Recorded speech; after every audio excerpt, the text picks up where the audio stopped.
So we're going to do something a little bit different today. We're not going to look at Maro's performance, we're going to look at his captaincy. And we've got some really nice, kind of unseen examples of great captaincy, in my opinion. Now, Maro's very good at not rushing into the referee and being confrontational. He makes himself available a lot. He did this multiple times throughout the game. Ball's out of play, whistle time is off, and Maro just walks up to Piardi, just makes himself available, just in case Piardi wants to turn around and speak to Maro.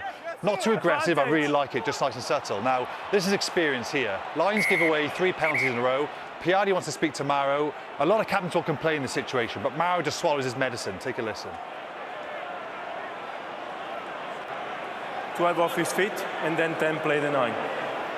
You lost any chance. Next one is going to the bin. Can I talk to that? Yes.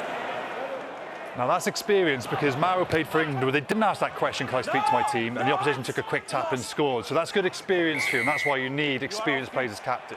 Now, Maro gives away this penalty. Respect is a two-way thing with referee and captain. Ball's still live, it's in play, Maro walks back for the line-out, but watch Piardi. He runs all the way up to set the line-out, but he finds Maro to explain in detail. I need more collaboration, Maro. I need more collaboration from your team. With discipline, okay? I ask you to release, I ask you to leave, and then there is a turnover. We can clearly see that the referees have respect for Maro. Now, Maro rushes up in this example. Piardi asks him to stop, but Maro does get what he wants. Listen to this conversation. Guys, you cannot start like me, to this like me, okay? I have a clear holding on here, nothing more. Didn't see anything clear over there. There's a clear holding on here. Thank you. What did you ask him, guys? You hit tight off the ball. R6. I didn't see live, okay? Live, I have holding the holding on. If it's clear, Timo will come. Please, Maro. Back then. Thank you. Let's go, turn to spy. We're speaking about the potential taker off the ball. Perfect. Maro got what he wanted. He got them to look for foul play. It looked like he sent him away, but Maro got what he wanted. He made Piardi think. Now, this is the Jack Morgan clear-out and the controversial try that was scored at the end. Watch Harry Wilson, red scrum cap, on the try line, on his knees. He runs up. Now, Maro, you think, would be celebrating. He's a Test Series winning captain, but he still has the composure to see Wilson and try and block him from speaking to the referee. Guys, you know, guys, no, Maro, go away. I deal with him, go away.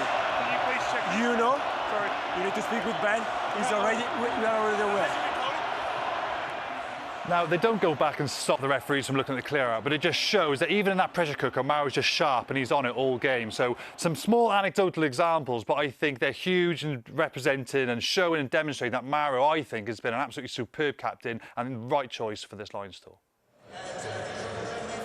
Well, that is a fabulous piece of analysis, one captain to another. But you've both captained Scotland and Wales, respectively. Talk to me about how much you worked on your captaincy over and above just being a player, and what you've seen in the growth of Maro Itoje in that regard.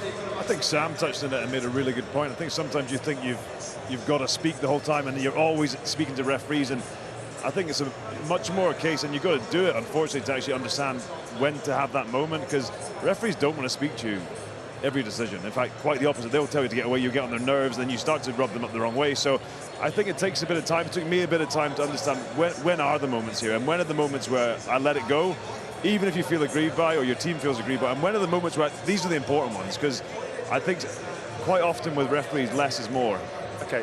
I always spoke to the referees very fairly and honestly. So. Is that right? I'm not sure history records that necessarily. Do you, as a genuine question, did you find captaincy changed your game? No, not at all. I just played my own game. I wasn't particularly bothered about that. I was always sort of, in the year I did it, I sort of wanted to lead by example, and I actually said the day I accepted it, I said if you want me to change who I am, then I won't accept it. So that was my approach. Maybe that's why I only did it for a year, but possibly. I think one or two referees are spluttering to their tea right now. Yeah, no, I heard you did a really good job in terms of when you did captain Wales, and the people did speak, give you a lot of praise in terms of the way that you approached it and how professional you were, and your relationship with the players, but also with the officials as well. So. It's a 9th consecutive test for Maro today in a Lions jumper. You obviously brought him in New Zealand in 2017. Where have you seen growth in the man, the player, and now the captain?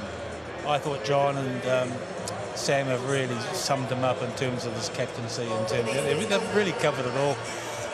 He's got a really nice balance between, you know, when he comes in, when he thinks he can get a win, when you just got to step back and take your losses, and referees respect that. They kind of, if you don't keep pushing, if you keep pushing them and pushing them, then they'll start going, look, I've had enough of you, get away.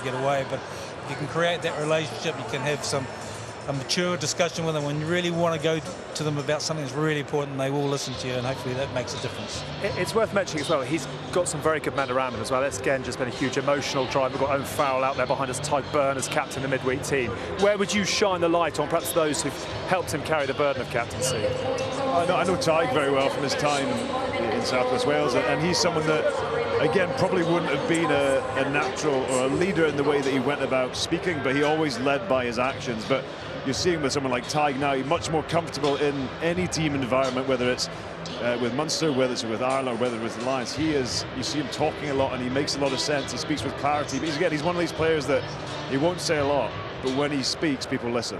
I think what Maro's been really good at as well is as a second row, like you're not really supposed to be running the game and knowing the tactics and ins and outs and things. So you have to know when to step away from speaking from the team as well. So you have to let Gibson Park, Russell have their moments when they talk about the attack. You maybe have to let Bundyaki run the defence.